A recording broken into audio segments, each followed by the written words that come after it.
अस्सलाम वालेकुम, आदाब, नमस्कार दोस्तों। उम्मीद करते हैं आप सब लोग अच्छे होंगे और कोरोना से इस जंग में ईमानदारी से उस सारे नियम कानून को फॉलो करते होंगे जो गाइडलाइंस आपको बताई गई हैं फॉलो करने के लिए। तभी इसका जो असर है वो कम हो सकता है, क्योंकि अभी तक कोई इलाज निकला नहीं है। तो साथियों, जैसा कि आपने टॉपिक में पढ़ा है कि जो मैं पॉइंट लिखा हूँ कि आज छोटा सा ज्ञान देने का मन कर रहा है जो कि अंधभक्तों को खैर पसंद नहीं आएगा, लेकिन ये बात सबके लिए है। और मुझे लगता है कि अगर लोग इस पे गौर करें तो शायद मेरे इस बात से ज़रूर वो एग्री करेंगे। मैंने हालांकि अपने डिस्क्रिप्शन में सारी चीज़ें बहुत ही क्लियरली लिख दी हैं कि जो मैं कहना चाहता हूँ वो क्या कहना चाहता हूँ। देखिए, कल एक मामला सामने आया था, आपने शायद देखा होगा या ख़बर आपने कहीं पढ़ी होगी या सोशल मीडिया पे कहीं ना कहीं आपने नज़र पड़ी होगी आपकी, कि एक महिला हैं, आरती लालचंदानी करके जो नाम है, डॉक्टर हैं। वो डॉक्टर महिला जो है कानपुर की किसी GSVM करके कोई कॉलेज है, मेडिकल कॉलेज है, उसकी प्रिंसिपल हैं। उम्र भी रही होगी कुछ अच्छी खासी, लगभग 55 के करीब रही होंगी, 50, 55 या 60 के आसपास की होंगी। आरती चंदानी जो हैं, आरती लालचंदानी जो हैं, वो प्रिंसिपल हैं। तो आप इस सफ़र को पहले सोचिए, इस सफ़र पे हम लोग गौर करते हैं कि ये सफ़र कैसे गुजरी होगी उनकी, जो जिस तरीके से उन्होंने प्रिंसिपल बनने का जो सफ़र की शुरुआत करी है वो कैसी रही होगी। उन्होंने पढ़ाई करी होगी मेडिकल कॉलेज में, जिसकी एंट्रेंस के लिए उन्होंने बहुत मेहनत की होगी। उस महिला डॉक्टर ने कोशिश की होगी कि किसी तरीके से मेहनत से उनको एंट्रेंस मिल जाए, मेडिकल कॉलेज में एंट्री मिल गई होगी, उनका एग्ज़ाम हुआ होगा, पास हुई होंगी। फिर पढ़ाई उन्होंने किया होगा 4-5 साल मेहनत करके, दबाकर, आंखों में चश्मे लगाकर और रात रात भर पढ़कर उन्होंने डॉक्टरी पास की होगी। फिर उसके बाद से प्रैक्टिस, उसके बाद से मेहनत, उसके बाद से सारी चीज़ें करके आज वो इस मुकाम पे पहुंची कि किसी यूनिवर्सिटी, किसी कॉलेज और किसी मेडिकल कॉलेज की जो महिला हैं वो प्रिंसिपल बनी होंगी। समझ रहे हैं? इस मेहनत को आप गौर कर सकते हैं ना। अब आप सोचो कि ऐसी वो क्या चीज थी जो ऊपर वाले ने उस पूरे जिंदगी की शुरुआत से की गई मेहनत को बुढ़ापे में लाके खाक कर दिया। ये कहलाता है कर्मा। कर्मा आप लोग जानते होंगे, कर्मा नॉर्मली लोग जानते हैं कि बस जैसा आप कर्म करोगे वैसा आप भुगतोगे, जैसा आप हरकत करोगे वैसा आप भुगतोगे। लेकिन यहां पर आपकी सोच, आपकी मानसिकता आपकी जिंदगी में कितना असर डालती है, इस बात को आप बहुत अच्छे से यहां पर एहसास कर सकते हो कि एक महिला जो डॉक्टर होती है, एक महिला जो इतनी मेहनत करके इस कामयाबी पे पहुंचती है, और उसकी मानसिकता, सिर्फ और सिर्फ उसकी मानसिकता इतनी घटिया होती है, इतनी नीच होती है, इतनी देशद्रोही वाली मानसिकता होती है, देश के संविधान के खिलाफ वाली मानसिकता होती है कि एक विशेष समुदाय से इतना इसने नफरत पाल लिया, इतना नफरत पाल लिया कि उसे आतंकवादी तक कहने को मजबूर, उसे मार देने तक को सुझाव देने को तैयार है, इंजेक्शन देके जेल में डाल देने तक को तैयार है।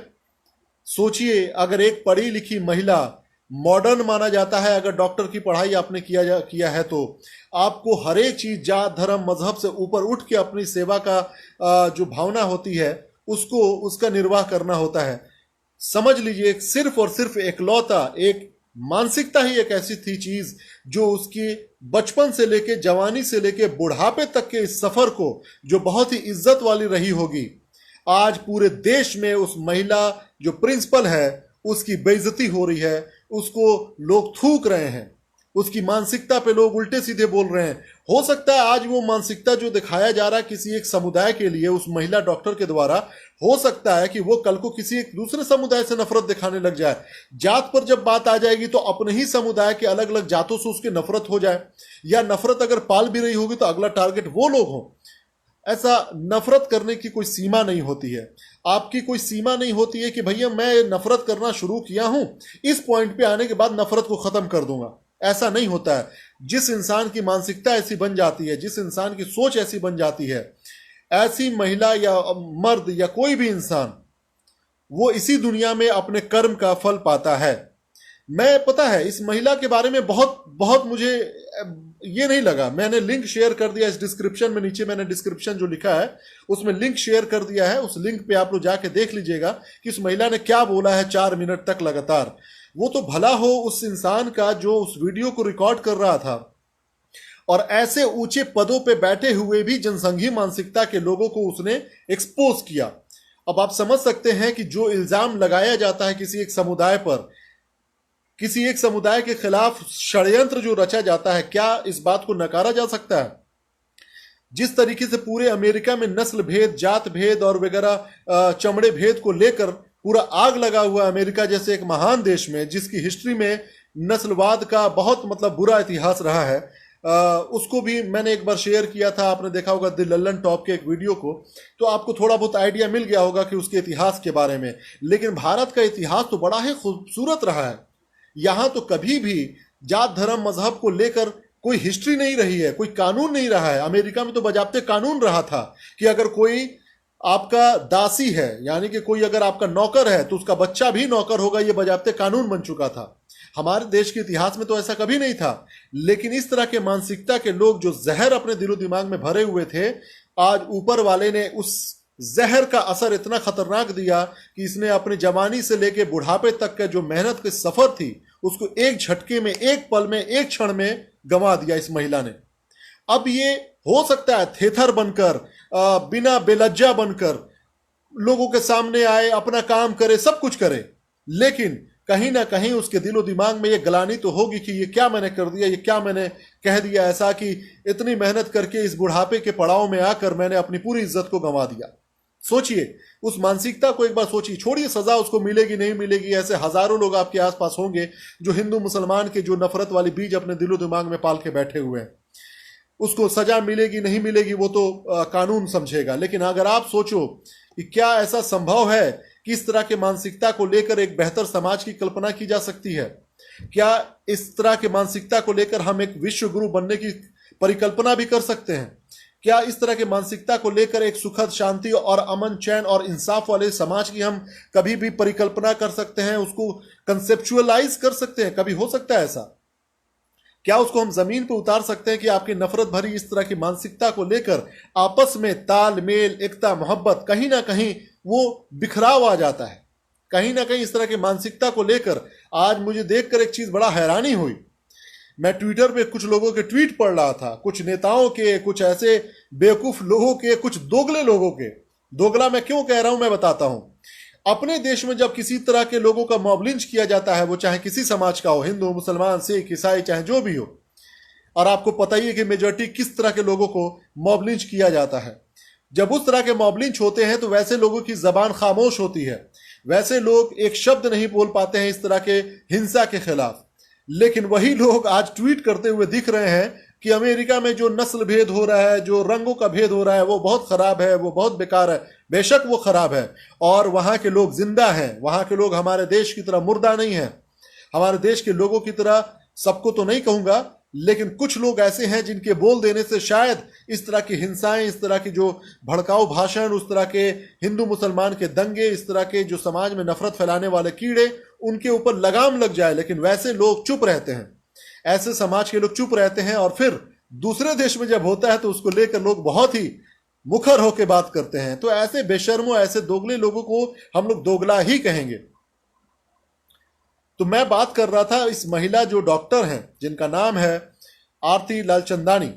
वो महिला अपनी जवानी से लेकर बुढ़ापे तक के सफर को कितनी कठिनाई, कितनी मेहनत, कितने दिन रात की जागरण और कितने तकलीफों से गुजरने के बाद इस मुकाम पे पहुंची होगी कि वो एक प्रिंसिपल बनी, और प्रिंसिपल बनी तो उसको कई लोग आइडियल भी मानते होंगे।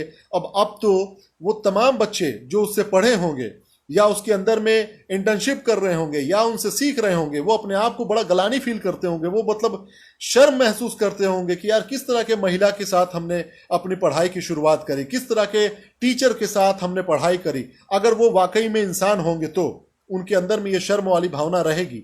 अगर इंसान नहीं होंगे, उनके अंदर भी हिंदू मुसलमान वाली कीड़ा होगी, उनके अंदर भी एक समुदाय को लेकर नफरत पालते होंगे, तो उनको बहुत फर्क नहीं पड़ेगा। लेकिन जो इंसान होगा, नॉर्मली मुझे पता है 99% जो डॉक्टर्स होते हैं वो बिल्कुल जात धर्म मजहब से ऊपर उठकर होते हैं। ईश्वर का दूसरा रूप शायद इसीलिए उनको कहा जाता है क्योंकि वो किसी का इलाज, किसी की मदद करने में वो किसी तरह का जात धर्म का भेदभाव नहीं करते हैं। लेकिन इस तरह की महिला जो मानसिकता है जो हमें देखने को मिली, ये बात दर्शाता है, ये बात पूरी तरीके से मतलब हमें सिखाती है कि घटिया जो मानसिकता है, ऊपर वाले इसी दुनिया में उसको उसको खाक में मिला देते हैं, उसकी इज्जत तार तार कर देते हैं और वो समाज में मुंह दिखाने के लायक नहीं रहता है। तो सोचा आज मैं ये ज्ञान बांटूं आप लोगों के बीच में। हालांकि मैं ज्ञान बांटने वाला कोई हूं नहीं, मैं खुद एक सीखता रहता हूं सब लोगों से, लेकिन जहां तक जो भी सीखता हूं कोशिश करता हूं अपनी जिंदगी में उसको अमल करूं, है ना। तो नफरत पालना ये चीज सबके लिए एक सीख है, चाहे वो जाहिल इंसान हो, चाहे वो पढ़ा लिखा इंसान हो, वो इसी दुनिया में कहीं ना कहीं उसको जलील होने का मौका मिल जाएगा, दुनिया के सामने शर्मसार होगा। अगर आपके दिलो दिमाग में किसी के लिए नफरत पाल के चलते हैं, किसी के लिए अगर आपको किसी से नहीं बनती है, अगर आपको किसी से बात नहीं लगता है, कि नफरत पालने की कोई आवश्यकता नहीं है, आप उससे दूरी बना लो, आप उससे कहो कि चलो ठीक है, लेकिन अपने कर्तव्य को लेकर अगर आप इस तरह के बायस्ड होंगे, अपने कर्तव्यों को लेकर अगर इस तरह का आप भेदभाव रखेंगे, तो याद रखना कि कर्मा जो होता है ना, कर्मा आपने पढ़ा होगा, कर्मा, इसी दुनिया में आपको अपने कर्म का फल मिल जाएगा, इसी दुनिया में आपको अपने सोच का जो है फल मिल जाएगा, इसी दुनिया में आपकी सोच के हिसाब से हर वो चीजें होंगी जिस तरीके की आपकी सोच होगी। तो जो बात हम लोग शुरू से कहते आ रहे हैं, जब से हम लोगों ने सोशल मीडिया को अपनाया है, तब से हम लोग ये बात को कहते आ रहे हैं कि हिंदू, मुस्लिम, सिख, ईसाई, यही हैं 4 पिलर हमारे देश के, जो इस देश को मजबूत बना सकते हैं, जो देश को विश्व गुरु बना सकते हैं। और याद रखिएगा, जितने भी भारत के मुसलमान हुए, या हिंदू हुए, या सिख हुए, या ईसाई हुए, वो जब विदेशों में रहते हैं ना, तो उनके नाम को हिंदी नाम से ही बुलाया जाता है, उनको हिंदी ही कहा जाता है, उनको हिंदुस्तानी ही कहा जाता है, उनको इंडियन ही कहा जाता है। क्यों कहा जाता है? उनको नाम से नहीं बुलाया जाता, उनको मुसलमान कह के नहीं बुलाया जाता, उनको सिख कह के नहीं बुलाया जाता, उनको ईसाई कह के नहीं, उनको हिंदू कह के नहीं बुलाया जाता है। कनाडा में चले जाइए, उनको सिख कह के नहीं बुलाया जाता है, सिख इधर भाई इधर सुनो, नहीं, उनको कहा जाता है इंडियन। अरब के कंट्री में चले जाइए, अमेरिका में चले जाइए, हिंदू हो मुसलमान हो, सबको हिंदी कहा जाता है, इंडियन कहा जाता है, ना कि किसी को जात धर्म के नाम से जाना जाता। तो पूरी दुनिया में हम तमाम हिंदुस्तान के लोगों ने इज्जत रोशन करने की कोशिश करी, अपने नाम से, अपने काम से, अपने स्किल से, अपने रेगुलर शेड्यूल्ड लाइफ से, अपने स्किल को बेचकर भारत की इकोनॉमी को मजबूत करने में भारत के करोड़ों लोग मदद कर रहे हैं। लेकिन इस तरह के घर में बैठे हुए वो कीड़े, इस तरह के घर में बैठे हुए, देश के अंदर में बैठे हुए वो दीमक, जो देश के एक खूबसूरत शाखा को, जो लकड़ी का धड़ होता है ना, जो मजबूत स्ट्रांग, आपने पीपल का पेड़ देखा होगा, कितना जबरदस्त, मतलब मोटा तगड़ा, हजारों साल का इतिहास भी रहता है उसका, लेकिन उसको खोखला कर रहे हैं इस तरह के कीड़े, जो बैठ के समाज में हिंदू मुसलमान जैसी नफरत वाली मानसिकता को लेकर वो इस दुनिया में आए हुए हैं, और इसी दुनिया में वो बेइज्जत होकर चले भी जाएंगे। ठीक है, चलिए, बहुत बहुत धन्यवाद। मैं ज्यादा वक्त नहीं लूंगा क्योंकि ज्ञान ज्यादा देर तक नहीं बांटना चाहिए, वरना अंधभक्तों को बुरा लग सकता है। बहुत बहुत शुक्रिया, अपना ख्याल रखिए। और अंधभक्त भी इंसान ही है, आज न कल ये सीख जाएंगे। मुझे उम्मीद है कि इनके बच्चे इनको सिखा देंगे, जब वो पढ़ा नहीं सकेंगे, उनको सिखा नहीं सकेंगे, खिला नहीं सकेंगे, भीख मांगने को मजबूर हो जाएंगे, तो इनको औकात इनकी समझ में आ जाएगी एक वक्त। बहुत वो दिन जल्द नज़दीक आने वाला है। बहुत बहुत धन्यवाद, शुक्रिया, अपना ख्याल रखिए। धन्यवाद। ज़रूर शेयर कर दीजिएगा ताकि कर्मा का लोगों को पता चल सके इस महिला के द्वारा। और इसमें लिंक मैंने दिया है डिस्क्रिप्शन में, आपने जो देखा होगा मैंने लिखा है ऊपर में इस वीडियो के टॉपिक में, उसमें लिंक मैंने दे रखा है। उस लिंक को आप लोग जाके देख लीजिएगा कि वो डॉक्टर महिला जो है लालचंदानी किस तरीके से एक समुदाय मुसलमानों के लिए, या किस तरह के एक तबलीगी जमात के लोगों के लिए किस तरह की भाषा का इस्तेमाल कर रही है। वो भी इस देश के नागरिक हैं, जो इस देश में, चाहे वो मुसलमान हो या सिख हो या ईसाई हो। इस बात को आप लोग जितना अच्छे से समझ लीजिए, आज़ादी के 70 साल हो गए, कब तक कोई लोग सबूत देता रहेगा, और कब तक कोई एक समुदाय जो है सेकुलरिज्म का और आपसी एकता का बोझ ढोता रहेगा। मिल के ढोइए, यकीन मानिए वो बोझ बहुत हल्का हो जाएगा और आसानी से बेड़ा पार हो जाएगा। बहुत बहुत धन्यवाद, अपना ख्याल रखिए। जय हिंद, सत्यमेव जयते, भारत माता की जय।